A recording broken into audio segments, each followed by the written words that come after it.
नमस्ते मित्रों, कथा निधि चैनल पर आपका बहुत बहुत स्वागत है। हमारी आज की कहानी आज की ख्याति प्राप्त लेखिका कुसुम खेमानी जी की लिखी हुई कहानी है। कहानी का नाम है उड़ान पिंजरे के परिंदे की। कहानी एक ऐसी स्त्री की कहानी है जो देखने में एकदम औसत है, साधारण रूप रंग। उसे देखकर उसके गुणों का अंदाजा लगाना तो दूर, बताने पर भी विश्वास नहीं होता कि उसमें इतने हुनर है। दूसरी ओर उसका पति है जो देखने में मदन सा है, लेकिन वह सुधा के कम रूप को अपना औजार बनाकर किसी न किसी बहाने से उस पर सदा आक्रमण करता रहता है। आक्रमण यानी मारपीट वाला नहीं, बल्कि उसको दबाता रहता है, उसको ऊपर उठने से पीछे खींचता रहता है। अंत में क्या होता है इस स्त्री का और उस पुरुष का, कहानी में सुनते हैं। चलिए कहानी शुरू करते हैं। उड़ान पिंजरे के परिंदे की। कहानी लिखी है कुसुम खेमानी जी ने और आवाज मेरी, मैं अपर्णा रमेश। ढेरों ढेर उपक्रमों को 7 तल्लों के 2 भवनों में समेटे हुए महिला परिषद के इस एनजीओ में सुबह से शाम तक चारों ओर मिसेज बाजोरिया की गुहार मची रहती है। यह पुकार चाहे निःशुल्क हिंदी माध्यम के विद्यार्थियों की हो, या न्यूनतम फीस पर पढ़ने वाले अंग्रेजी माध्यम के छात्रों की, या कि मिड डे मील की रमाबाई की, या लैब संचालिका मिसेज आहूजा की। इन आवाजों को सुनकर लगता मानो सबकी परेशानियों का एकमात्र जवाब मिसेज बाजोरिया ही है। यह दृश्य देख सुनकर मेरी समझ में आ गया था कि इस संस्था की जिन उपलब्धियों से प्रभावित होकर मैं यहाँ काम करने आई थी, उन सब के पीछे सिर्फ एक ही व्यक्ति है, सुधा बाजोरिया। लेकिन जब मैं उससे पहली बार मिली तो उसके गोल मटोल शरीर, भोली हंसी और सादे पहनावे के कारण वह मुझे एकदम औसत महिला लगी। उसे देखकर उसके गुणों का अंदाजा लगाना तो दूर, बताने पर भी विश्वास नहीं होता था कि वह इस कदर जहीन और कमेरी है। फिर भी पता नहीं क्यों परिषद में काम करते वक्त मेरी आंखें घूम फिरकर सुधा पर ही जा टिकती और उसे गौर से देखती हुई मैं इस बात पर दंग होती रहती कि कैसे वह अपने नाटे भारी शरीर को तेजी से उठाती हुई इधर उधर दौड़ाती रहती है। जिस तरह वह अपने दोनों हाथों को तेज रफ्तार देकर चतुर्भुज की तरह ढेरों कामों को पलक झपकाते सल्टा देती थी, वह नाकाबिले यकीन था। सच कहूं तो उसके हुनरों की मुरीद होने के बावजूद मैं उससे मन ही मन ये सोचकर रश्क भी करती थी कि आखिर यह साधारण सी औरत इतना सब कर कैसे लेती है। अंत में मैंने खुद को ये दिलासा देकर संतोष किया कि हो न हो उसके घर में नौकरों की पलटन और दरवाजे पर गाड़ियों की कतार होगी। बच्चे विदेश में पढ़ते होंगे और पतिदेव व्यापारिक दौरों पर पूरे विश्व का भ्रमण करते रहते होंगे। इसीलिए यह देवी जी सुबह से रात तक परिषद में रहकर मन लगाने के साथ साथ अपनी प्रसिद्धि का पोटला भी बढ़ाती रहती हैं। आम के आम गुठली के दाम की तरह ही इनका समय भी यहाँ कट जाता है और दुनिया इन्हें फाऊ में ही छोटी मदर टेरेसा पुकारने लगती है। कौतूहलवश मैंने परिषद के संस्थापक अध्यक्षा कमलाबेन से सुधा की बाबत चर्चा की। इसके पहले कि मैं उन्हें अपने अनुमानों से अवगत कराती, उसका नाम लेते ही वे बेसाख्ता कहने लगी, सच कह रही आप, सुधा अद्वितीय है। वह इस संस्था में 28 वर्षों से संयुक्त मंत्री है, पर आज तक उसने न तो कभी किसी की शिकायत की और न ही कोई फरमाइश। यहाँ तक कि हम लोगों ने जब भी उसे मंत्री और अध्यक्ष बनाना चाहा, उसने हर बार ये कहकर न कर दी कि उसके पति को पद लोभ से घृणा है। कमलाबेन के इस उत्तर से मुझे संतुष्टि कैसे होती। मैं तो सुधा की आलोचना सुनना चाहती थी, प्रशंसा नहीं। इसलिए थोड़ी देर बाद मैंने सुधा की पीठ पर मुंह बिचकाती हुई पद्मा को जा घेरा और उससे एक सीधा प्रश्न पूछा, पद्मा जी, क्या मिसेज बाजोरिया सचमुच ही साधु हैं या साधु सा सजती हैं? मुझे तो लगता है जैसे ज्यादा झाग भरे गिलास में दूध कम रहता है, वही हाल इनका भी है। ठीक कह रही हूँ ना? मेरे अनुमान के विपरीत पद्मा जी के फेंक कर दिए गए जवाब ने मुझे आकाश से धरती नहीं, रसातल में ले जा पटका। फजीहत हुई सो अलग। उन्होंने मुझे ऊपर से नीचे तक घूरते हुए कहा, क्या आपका दिमाग खराब है जब आपने सुधा पर साधु सजने की तोहमत लगाई? वह तो देवी है, देवी, और वह भी जगत धात्री। लेना राई रत्ती नहीं और दे डालना सब कुछ। बस यही अजपाजाप प्रतिपल उनकी सांसों में चलता रहता है। आप ही देख लीजिए, सुबह से शाम तक यहाँ भाड़ झोंकती रहती है, पर क्या मजाल जो पानी छोड़कर यहाँ की चाय भी पी ले। कहती है संस्था बेटी समान होती है, उसके घर का कैसे खाऊं। वह अपना टिफिन साथ लाती हैं और जाते वक्त बस स्टॉप पर चाय पी लेती है। 1 मिनट पहले की बात है, मैंने उससे अनुरोध किया कि वह मेरे साथ चाय पी ले, तो नट कर धरी गई। उस वक्त तो मुझे उस पर बहुत गुस्सा आया, पर मुझे पता है कि यह उसका अहंकार नहीं, उसका स्वाभिमानी कवच है। जब हम घर जाते वक्त उसे अपने साथ गाड़ी में ले जाना चाहते हैं ना, तो वो बहुत ही विनम्रता से बाई, बहन जी, बेन जी आदि कहते हुए हमें मना कर देती है। उसके इन सिद्धांतों ने उसके चारों ओर एक ऐसा आभा मंडल रच दिया है जिसकी निर्मल उजास से उसका पूरा व्यक्तित्व दमकता रहता है। कंचन जी, आपने ध्यान दिया कि देखने में अति साधारण होने के बावजूद उसमें सबको अपनी ओर खींचता सा एक गहन आकर्षण है। ये और कुछ नहीं, उसकी भलमनसाहत, ईमानदारी, सेवा, त्याग और करुणा की ही मूर्तिमंत अभिव्यक्ति है। महाभारत गाथा की तरह पद्मा का सुधा पुराण चलता ही जा रहा था, पर मुझसे तार्किक और अविश्वासी आत्मा का मन उसमें कैसे रमता। इसलिए इस रॉन्ग नंबर की लाइन को छोड़ मैंने सोचा क्यों न मैं सीधा सुधा से ही बात करके अपने मन की झांक मिटा लूं। दरअसल मैं स्वयं को परम विदुषी, सर्वगुण संपन्न एवं अतुलनीय मानती थी। इसलिए इस नाकाबिले गौर महिला का ऐसा गुणगान मुझसे बर्दाश्त ही नहीं हो रहा था। पर मुझे क्या पता था कि उसका व्यक्तित्व एक ऐसा आईना होगा जिसमें झांकते ही मेरा दंभ किरिच किरिच हो जाएगा। तेजी से बाई तरफ की सीढ़ी उतरती सुधा को मैंने हांफते हुए जा पकड़ा और जैसे ही उसकी ओर बढ़ी, वह केवल रुक ही नहीं गई, बल्कि उसने आगे बढ़कर मुझे यूं गले लगा लिया जैसे हम इस जन्म की नहीं, मनवंतरों की बिछड़ी सहेलियां हों। इस आलिंगन में शहद के लबालब भरे छत्ते सा ममत्व टपक रहा था। उसके इस अप्रत्याशित व्यवहार से मैं इस कदर चौंकी कि कुछ क्षणों तक पत्थर की मूरत सी उसे टकटकी बांधे देखती ही रह गई। शायद उस वक्त मेरी पलकें भी नहीं झपक रही थी, क्योंकि सुधा ने मस्खरी के स्वर में कहा, कंचन जी, क्या आपने कोई भूत देख लिया है। उसकी इस उक्ति से मुझे खासी शर्मिंदगी महसूस हुई और उस पर लिपापोती करने के लिए मेरे मुंह से बरबस निकल गया, सुधा, यह तो तुम्हारी शख्सियत का कमाल है। कहते ही मुझे लग गया था कि मेरे कहने में या तो कुछ तंज था या मैं कुछ ज्यादा ही बोल गई थी। पर इन सब क्षुद्रताओं से बेखबर सुधा ने एकदम सहजता से उत्तर दिया, यह आपका बड़प्पन और मेरे प्रति विशेष प्रेम है कंचन जी, वरना सच पूछे तो कहाँ आप और कहाँ मैं। आपके व्यक्तित्व और कृतित्व के सामने मेरी हैसियत ही क्या है। उसके ये उद्गार दुनियावी ढोंग से परे एकदम सच्चे मन से कहे गए थे और उनमें किसी भी प्रकार का कोई लोकाचार या दिखावा नहीं था। उस उदार मना के इस वक्तव्य ने मुझे निर्वाक कर दिया और मैं सोचने लगी कि मैं नहीं, सुधा ही असली ज्ञानी है, जिसने विद्या ददाति विनयम को सिद्ध कर लिया है। एक दिन दोपहर को जब सब कार्यकर्त्री महिलाएं अपने अपने टिफिन से खाना लेकर एक दूसरे की मनुहार करते हुए हंस बोल रही थी, तभी अचानक मुझे एहसास हुआ कि सुधा वहां नहीं थी। उसके अनुपस्थिति के बारे में पूछने पर प्रभा ने बताया कि सुधा सुधा तो डाइटिंग करती है शायद, इसीलिए दोपहर का खाना नहीं खाती है। पर वह है कहाँ का उत्तर मिला, शायद वजन घटाने के लिए बगल वाले पार्क में चक्कर काट रही होगी।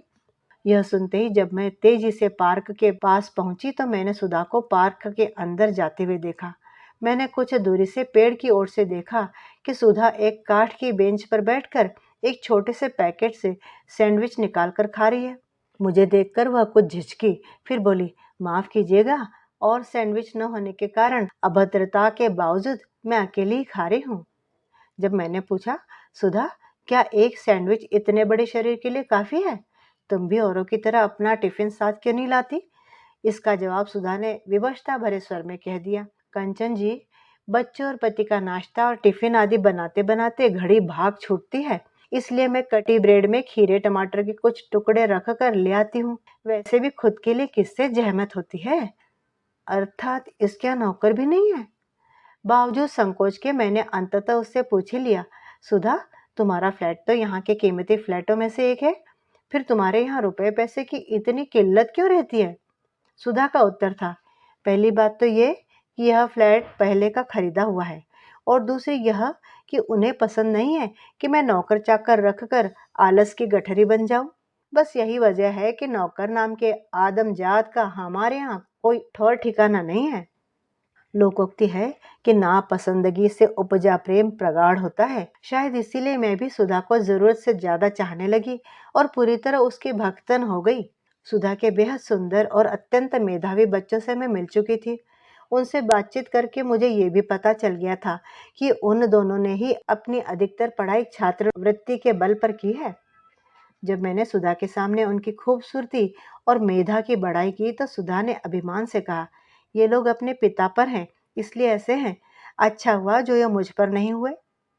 मैंने हैरानगी और गुस्से से सुधा से कहा, बको मत, तुम्हारा हृदय और कर्म ऐसे खरे सोने से है जिनके सामने सारी दुनिया की चमक फीकी है। लेकिन सुधा में मेरे अति मोह ने मुझे एक बड़ी मुसीबत में फंसा दिया। अनजाने ही मैं उसकी धर्म माता बन बैठी और उसके करीब आते सारे हाथों को संदिग्ध दृष्टि से जांचने परखने लगी। आश्चर्य की बात है कि इन हाथों में मुझे सुधा के पति के हाथ भी नजर आते थे। सुधा का 30 वर्षों से जॉइंट सेक्रेटरी पद पर मात्र इसलिए बने रहना कि उसके पति को पदलोभ से घृणा थी, और एमए के रिजल्ट वाले दिन औरों की खुशी पर सुधा की कल्पनातीत प्रतिक्रिया मेरी आंखों के आगे अड़कर खड़ी रहती थी। मुझे अच्छी तरह याद है महिला परिषद की प्रमुख मिसेस शीरीन चौकसी का उसे पुकारते हुए वहां आकर कहना, शिड्डा बेन, યુનિવર્સિટી થી હમણાં ખબર આવી છે કે એમએ માં તમારા ફર્સ્ટ ક્લાસ આવ્યા છે અને આપને સ્કોલરશિપ પણ મળે છે। और रुक्मिणी मौसी का यह वाक्य, सुधा भाई, मन करे है कि थोड़े ऊपर सारी दुनिया वार देऊं। साथ ही रेणुका चक्रवर्ती के ये शब्द, ओरे बाबा, आमार तो कंठ अवरुद्ध होच्छे, जानेन, आपनी फर्स्ट क्लास पे है आदि प्रफुल्ल उक्तियों के बीच सुधा का उदासीनता से सिर झुकाए बैठे रहना और फिर हाथ जोड़कर यह निवेदन करना कि कृपा कर आप सब इस खबर को भी मेरे पति से उसी तरह गुप्त रखें जैसे आज तक मेरी सारी सफलताओं की सूचनाओं को रखती आई हैं, क्योंकि आप लोगों को तो पता ही है कि मेरे पति किसी भी डिग्री और पद को उपलब्धि नहीं, अभिशाप मानते हैं। आशा है आप सब मेरी स्थिति समझकर हमेशा की तरह मेरा साथ देंगी। इतना कहकर उसने अपने मुंह और कपड़ों को ऐसे झाड़ा मानो जीवन की सारी बुराई को परे खिसका कर वह फिर से पाक साफ सुधा बन गई हो। तत्क्षण ही वह एकदम तटस्थता से मेरी ओर मुड़कर बोली, चलिए कंचन जी, थोड़ा सा साइंस लैब का काम देख ले। सुधा को इतनी बड़ी खुशखबरी बिना किसी उत्साह के स्वीकारते देखकर मैं हैरान थी और उसके पति के प्रति मेरा संदेह बढ़ता जा रहा था। सुधा के बारे में तफ्तीश करने पर पता चला कि अधूरी बीए सुधा ने बीए और बीटी प्राइवेट करने के बाद एमए की प्राइवेट परीक्षा भी दे दी थी। सुधा को इस गहन पढ़ाई के लिए समय कैसे मिला? पूछने पर पता चला कि बस और ट्रेन के अलावा देर रात और सुबह जल्दी के ताने बानों में उसने अपनी पढ़ाई की पूरी चदरिया बीन ली थी। मैंने मन ही मन सुधा को सैल्यूट किया, लेकिन उसने अपने पति के बारे में जो महान बातें कही थी, पता नहीं क्यों मुझे उन पर जरा भी विश्वास नहीं हो रहा था। इसलिए एक रविवार को यह पता चलने पर कि सुधा का पति शहर में ही है, मैं उसके घर जा पहुंची। पहले तो मेरे उस असूचित आगमन से सुधा खुश होने की बजाय घबराकर ऊक-चूक हो गई। बाद में स्थिति संभालने की गरज से उसने मुझे औपचारिक सा नमस्कार किया और पति से बोली, जी, ये कंचन जी हैं। यह सुनते ही वह 6 फुटिया गोरा चिट्टा पुरुष मेरी ओर मुड़ा और अत्यधिक विनयी स्वर में बोला, इन्हें कौन नहीं जानता, इनके बारे में तो अक्सर ही अखबारों और पत्रिकाओं में छपता रहता है। पता नहीं उसके अशोक के मन में मेरे लिए क्या भाव था, पर उसके व्यवहार और शक्ल पर तो विनम्रता और मिठास का 7 परतों वाला मुलम्मा चढ़ा हुआ था। मेरी तीखी नजर से सुधा के घर का अंदरूनी माहौल छिपा नहीं रहा और उस बिन मालिक के घर जैसे वातावरण ने मुझे एक रहस्यमय गंध से भर दिया। अशोक का अतिशय मृदुल व्यवहार मुझे बांग्ला मुहावरे अति भक्ति चोर का लक्षण की याद दिला रहा था, और मुझे उसकी हर क्रिया में सुधा के स्वभाव के एकदम विपरीत बेईमानी ही बेईमानी नजर आ रही थी। अंतर्मन में ये प्रश्न लगातार उठ रहे थे कि आखिर अशोक सुधा को कोई पद क्यों नहीं लेने देता। क्यों वह उसकी डिग्रियों और नाम के सख्त खिलाफ है? अजाने ही इसका क्या कारण है कि माला चौबीसों घंटे मेरे दिमाग में फिरने लगी, और इस प्रश्न ने मुझे बेहद बेचैन कर दिया। जब मुझे किसी भी तरह शांति न मिली, तो मैंने अपने मित्र पाठक जी को सारी बात बताते हुए अनुरोध किया कि वे इसकी तह में जाकर सच्चाई का पता लगाएं। पाठक जी ने एक जासूस की तरह गहराई से खोजबीन करवाकर जो बताया वो ये था। अशोक को छोटी उम्र से ही इश्कबाजी का चस्का था, जो बढ़ती उम्र के साथ सामंतवादी अय्याशी में बदल गया। पता यह भी चला कि उसकी कामुकता की कोई इंतहा नहीं थी। एक बार वह घर की कमसिन नौकरानी सक्कूबाई के साथ रंगे हाथ पकड़ा भी गया था, परंतु उसने भोली सुधा को बातों के मल्लारे देकर पटा लिया और वापस सुरखरू होकर मनमाना जीवन जीने लगा। पाठक जी ने मुझे इसके अलावा भी एक नहीं दो चौंकाने वाली खबरें दी। एक तो यह कि अशोक के दौरे व्यापार के लिए नहीं, बल्कि एक खूबसूरत तमाशा नर्तकी मालिनी के पास जाने के होते हैं। उस चतुर सुजान अशोक का एकमात्र व्यवसाय तो बुजुर्गों की जमा की हुई बड़ी पूंजी का ब्याज भर उपजाना मात्र है, जिसके लिए उसे शहर से बाहर क्या, घर से भी हिलने की जरूरत नहीं है। पता ये भी चला कि उसने मालिनी से शादी भी कर ली है, और उससे उसे एक बच्चा भी है, जो एक अच्छे बोर्डिंग स्कूल में पढ़ता है। दूसरी खबर यह थी कि अशोक ने सक्कूबाई पर चरित्रहीनता का आरोप लगाकर उसे घर से निकालने और उसकी खोली को 5 सितारा सुविधाओं से लैस करने के बाद सक्कूबाई को अपनी रक्षिता की तरह रख लिया है। रखेल? सक्कूबाई को उसकी शौकीन रंगीन मिजाजियों का अच्छी तरह पता है, पर उसे इन सब बातों से कोई फर्क नहीं पड़ता।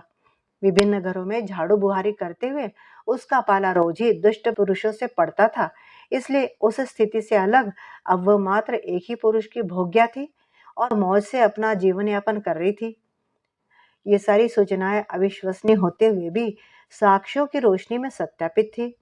इन जानकारियों से साक्षात्कार होते ही मुझे अपने प्रश्नों के उत्तर मिल गए कि अशोक सुधा को कोई पद क्यों नहीं लेने देता, क्यों वह नहीं चाहता कि सुधा पढ़ लिख कर आगे बढ़े। इसलिए वह सुधा के कम रूप को अपना औजार बनाकर किसी न किसी बहाने से उस पर आक्रमण करता रहता है। सुधा के मन में उसकी ईमानदारी के प्रति कोई संदेह न उपजे, वह चौबीसों घंटे इस बात की चौकसी करता रहता है। उसके ये ढोंग कि समाज सेवक को पद का लोभ क्यों होना चाहिए, डिग्री तो बेकार की चीज है, आदि इसलिए है कि यदि सुधा की शोहरत की कोई छोटी सी चिरकुट भी मालिनी तक पहुंच गई तो उसका मरण दिन आ जाएगा। मालिनी कोई सुधा तो थी नहीं कि उसे बहानों से टाला जा सकता।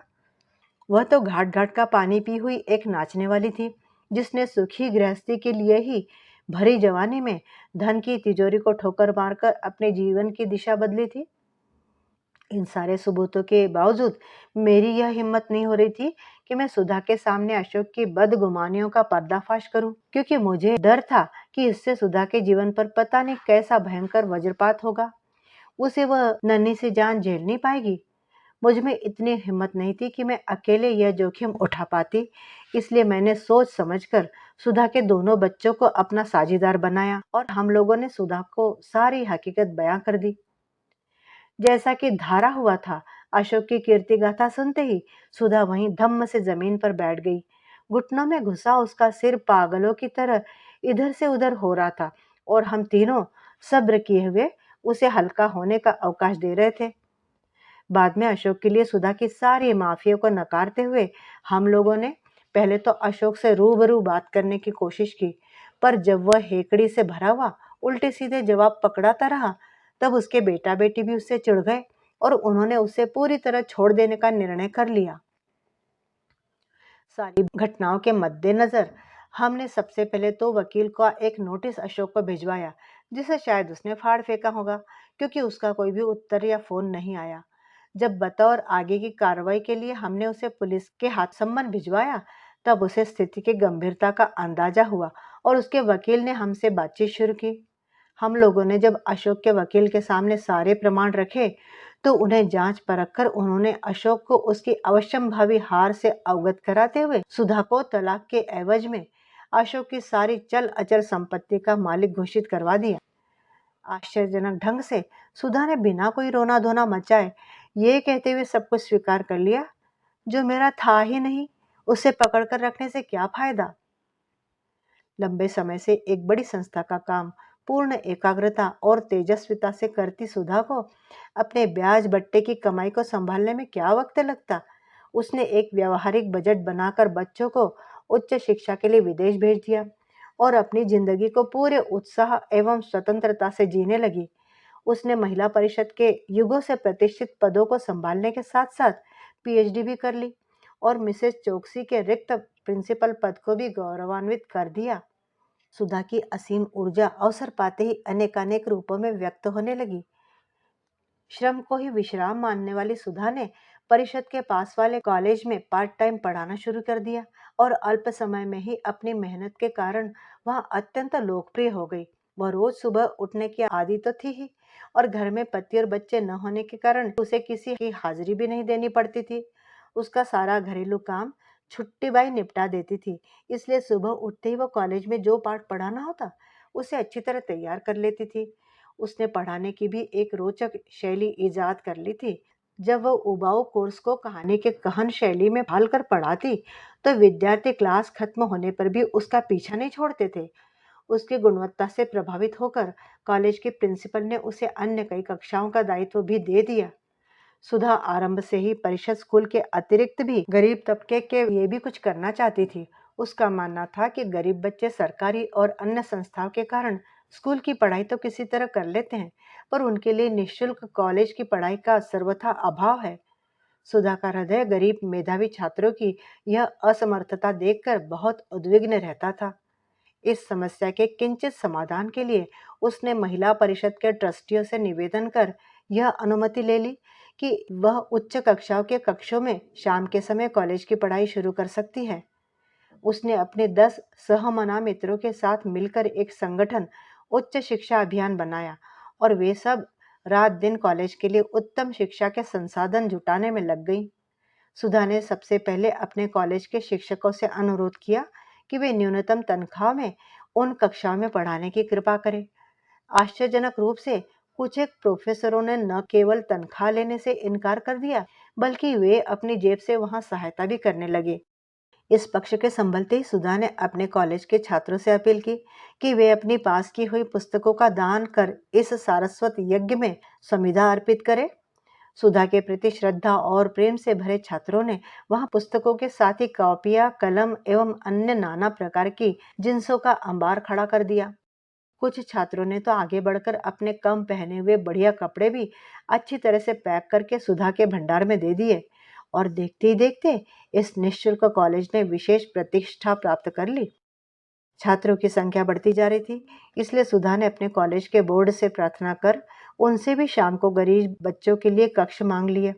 वह अपना यह वादा अच्छी तरह निभाती थी कि अगले दिन सुबह कक्षाएं पहले से भी ज्यादा साफ सुथरी होंगी। जरूरतमंद छात्रों की बाढ़ के सामने सुधा और उसके मित्रों के संसाधन कम पड़ रहे थे, कारण कि वे लोग एक क्षण के लिए भी रुकते नहीं थे और मुफस्सिल में भी अपने पैर फैलाते जा रहे थे। अचरज की बात है कि उन्हें अर्थाभाव होते ही चमत्कार की तरह कोई न कोई भली आत्मा उनके यहाँ बड़ा दान भेज देती थी। इन घटनाओं से ऐसा लगता था जैसे ऊपर बैठा हुआ परमपिता हर वक्त उनका ध्यान रखता है।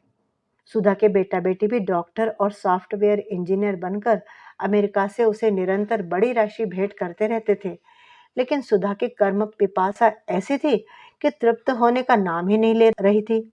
हालत यह हो गई कि अब सुधा को हर क्षण ये लगने लगा था कि उसके पास समय कम और काम बहुत ज्यादा है। वह इस अभियान को स्थायित्व देना चाहती थी, पर कैसे?